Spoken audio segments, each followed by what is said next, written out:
लखनऊ के लोहिया संस्थान में 510 बेड के रैन बसेरे और नई डायग्नोस्टिक सेवाओं की शुरुआत की गई है। इससे मरीजों और उनके परिजनों को बड़ी राहत मिलेगी। अस्पताल प्रशासन का कहना है कि इससे स्वास्थ्य सुविधाओं की गुणवत्ता में सुधार आएगा। नाम की स्पेलिंग गलती के कारण 45 वर्षों से पारिवारिक पेंशन से वंचित महिला को आखिरकार राहत मिली। दस्तावेजों में सुधार के बाद पेंशन स्वीकृत कर दी गई। यह मामला प्रशासनिक त्रुटियों को समय रहते सुधारने की आवश्यकता को दर्शाता है। यूपी बोर्ड ने एनसीईआरटी किताबों को लेकर सख्त दिशा निर्देश जारी किए हैं। केवल अधिकृत प्रकाशकों द्वारा छपी किताबें ही मान्य होंगी। बोर्ड ने अनधिकृत प्रकाशकों पर कार्रवाई की चेतावनी दी है ताकि विद्यार्थियों को सही और प्रमाणित अध्ययन सके। 46वीं सब जूनियर नेशनल वॉलीबॉल चैंपियनशिप के लिए उत्तर प्रदेश की टीम घोषित कर दी गई है। चयन प्रक्रिया प्रदर्शन के आधार पर पूरी की गई। खिलाड़ियों और प्रशिक्षकों ने बेहतर प्रदर्शन का भरोसा जताया है और राज्य को पदक दिलाने का लक्ष्य रखा है। बसपा विधायक उमाशंकर सिंह के आवास और कार्यालय पर आयकर विभाग ने कार्रवाई की। अधिकारियों ने वित्तीय दस्तावेजों की जांच की। राजनीतिक हलकों में इस कार्रवाई को लेकर चर्चा तेज है, जबकि विभाग ने इसे नियमित प्रक्रिया का हिस्सा बताया है। स्मार्ट सिटी परियोजना के तहत कई शहरों में सड़क चौड़ीकरण और सुधार कार्य शुरू किए गए हैं। ट्रैफिक व्यवस्था बेहतर बनाने और जाम की समस्या कम करने के उद्देश्य से यह कदम उठाया गया है। अधिकारियों का कहना है कि परियोजना पूरी होने पर नागरिकों को बेहतर सुविधाएं मिलेंगी।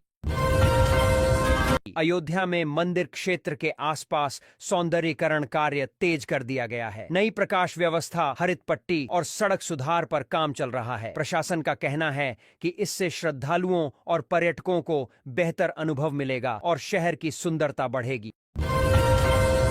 नोएडा में आईटी और स्टार्टअप निवेश को लेकर उद्योगपतियों की बैठक आयोजित की गई। बैठक में नई परियोजनाओं और रोजगार सृजन पर चर्चा हुई। अधिकारियों ने निवेशकों को बेहतर बुनियादी ढांचा और सुविधाएं देने का आश्वासन दिया।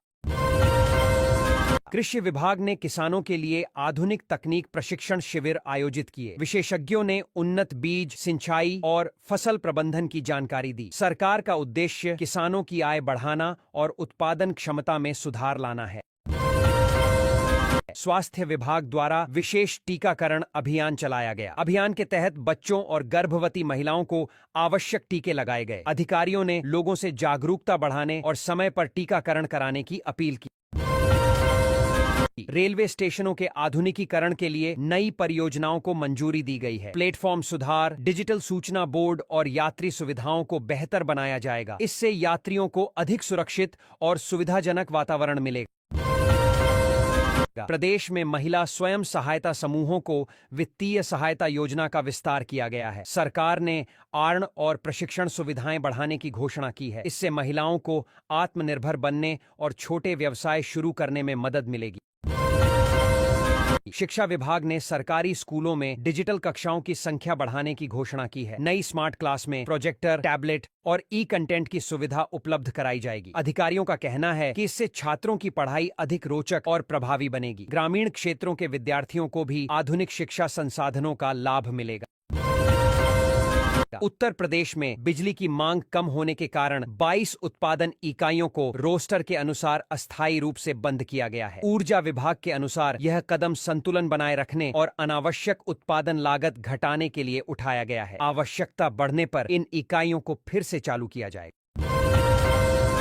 राज्य सरकार ने 38 लाख ओबीसी विद्यार्थियों को छात्रवृत्ति देने का निर्णय लिया है। साथ ही दिव्यांगजनों की सहायता राशि में भी बढ़ोतरी की गई है। सरकार का कहना है कि इस पहल से आर्थिक रूप से कमजोर वर्ग के छात्रों को शिक्षा जारी रखने में मदद मिलेगी और सामाजिक सशक्तिकरण को बढ़ावा मिलेगा। राज्य सरकार ने होम स्टे नीति 2025 को मंजूरी दे दी है। इस नीति का उद्देश्य पर्यटन को बढ़ावा देना और स्थानीय युवाओं को रोजगार उपलब्ध कराना है। ग्रामीण और पर्यटन क्षेत्रों में घरों को होम स्टे के रूप में विकसित किया जाएगा, जिससे स्थानीय अर्थव्यवस्था को मजबूती मिलेगी।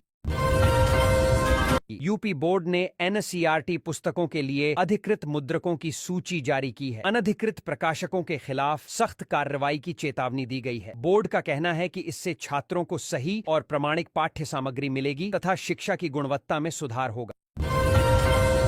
होगा। लखनऊ के लोहिया संस्थान में 510 बेड के रैन बसेरे और नई डायग्नोस्टिक सेवाओं की शुरुआत की गई है। इससे दूर दराज से आने वाले मरीजों और उनके परिजनों को राहत मिलेगी। अस्पताल प्रशासन का दावा है कि नई सुविधाओं से इलाज की गुणवत्ता और व्यवस्था बेहतर होगी।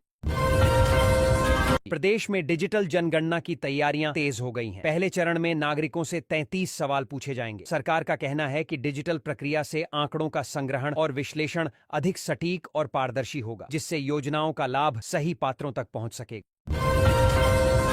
मुख्यमंत्री के हालिया विदेशी दौरे के दौरान हजारों करोड़ रुपए के निवेश समझौतों पर हस्ताक्षर किए गए। इन समझौतों से उद्योग, आईटी और विनिर्माण क्षेत्र में नई परियोजनाएं शुरू होने की उम्मीद है। सरकार का दावा है कि इससे प्रदेश में रोजगार के नए अवसर पैदा होंगे।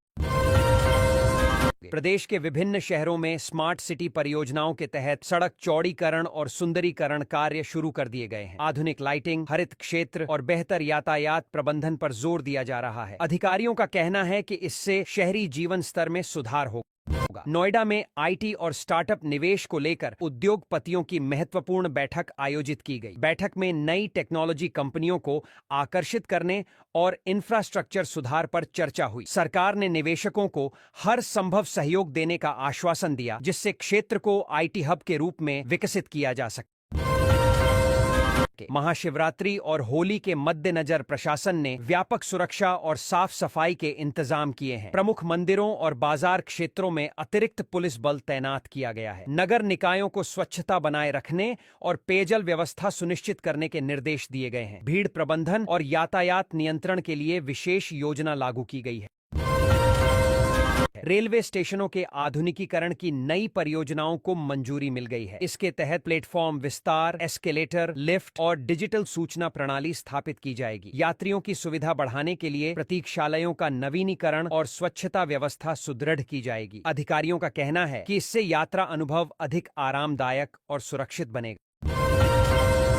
महिला स्वयं सहायता समूहों के लिए वित्तीय सहायता योजना का विस्तार किया गया है। सरकार ने आर्ण सीमा बढ़ाने और कम ब्याज दर पर पूंजी उपलब्ध कराने की घोषणा की है। इस पहल से ग्रामीण महिलाओं को स्वरोजगार के अवसर मिलेंगे और वे आत्मनिर्भर बन सकेंगी। योजना से स्थानीय उत्पादों और लघु उद्योगों को भी बढ़ावा मिलेगा।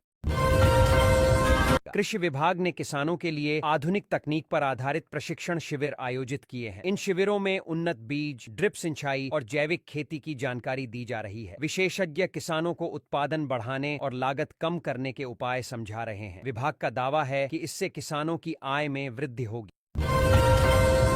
स्वास्थ्य विभाग ने विशेष टीकाकरण अभियान शुरू किया है। इस अभियान के तहत बच्चों और गर्भवती महिलाओं को निर्धारित टीके लगाए जा रहे हैं। ग्रामीण और शहरी क्षेत्रों में मोबाइल स्वास्थ्य टीमों की तैनात की गई है। अधिकारियों का कहना है कि यह पहल संक्रामक बीमारियों की रोकथाम में सहायक सिद्ध होगी। शिक्षा विभाग ने सरकारी स्कूलों में डिजिटल कक्षाओं का विस्तार किया है। नई स्मार्ट क्लास में ई कंटेंट, प्रोजेक्टर और इंटरैक्टिव बोर्ड की सुविधा उपलब्ध कराई जा रही है। शिक्षकों को भी तकनीकी प्रशिक्षण दिया जा रहा है। इससे विद्यार्थियों की पढ़ाई अधिक प्रभावी और रुचिकर बनने की उम्मीद है। लखनऊ मेट्रो के विस्तार के लिए हजारों करोड़ रुपए का ऋण स्वीकृत किया गया है। नई लाइनें विकसित करने और स्टेशनों की संख्या बढ़ाने की योजना है। इस परियोजना से शहर में यातायात दबाव कम होगा और यात्रियों को तेज, सुरक्षित और सुविधाजनक परिवहन विकल्प मिलेगा।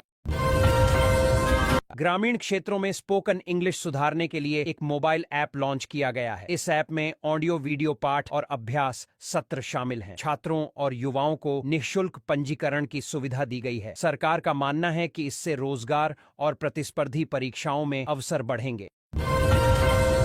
खाद्य सुरक्षा विभाग ने मिलावटी तेल और नकली घी के खिलाफ विशेष अभियान चलाया है। बाजारों में छापेमारी कर नमूने जांच के लिए भेजे जा रहे हैं। दोषी पाए जाने पर कड़ी कार्रवाई की चेतावनी दी गई है। इस कदम से उपभोक्ताओं को शुद्ध खाद्य पदार्थ उपलब्ध कराने का प्रयास किया जा रहा है। पर्यटन स्थलों के सौंदर्यीकरण के लिए विशेष बजट जारी किया गया है। ऐतिहासिक और धार्मिक स्थलों पर प्रकाश व्यवस्था, स्वच्छता और बुनियादी सुविधाओं का विकास किया जाएगा। स्थानीय कलाकारों और गाइडों को भी प्रोत्साहन मिलेगा। इससे पर्यटन को बढ़ावा और स्थानीय अर्थव्यवस्था को मजबूती मिलने की उम्मीद है। युवा खिलाड़ियों के लिए राज्य स्तरीय खेल प्रतियोगिताओं की घोषणा की गई है। विभिन्न जिलों में चयन प्रतियोगिताएं आयोजित होंगी, जिसके बाद राज्य स्तरीय मुकाबले होंगे। सरकार का उद्देश्य प्रतिभाशाली खिलाड़ियों को मंच देना और खेल संस्कृति को बढ़ावा देना है। विजेताओं को पुरस्कार और प्रशिक्षण सुविधाएं प्रदान की जाएंगी।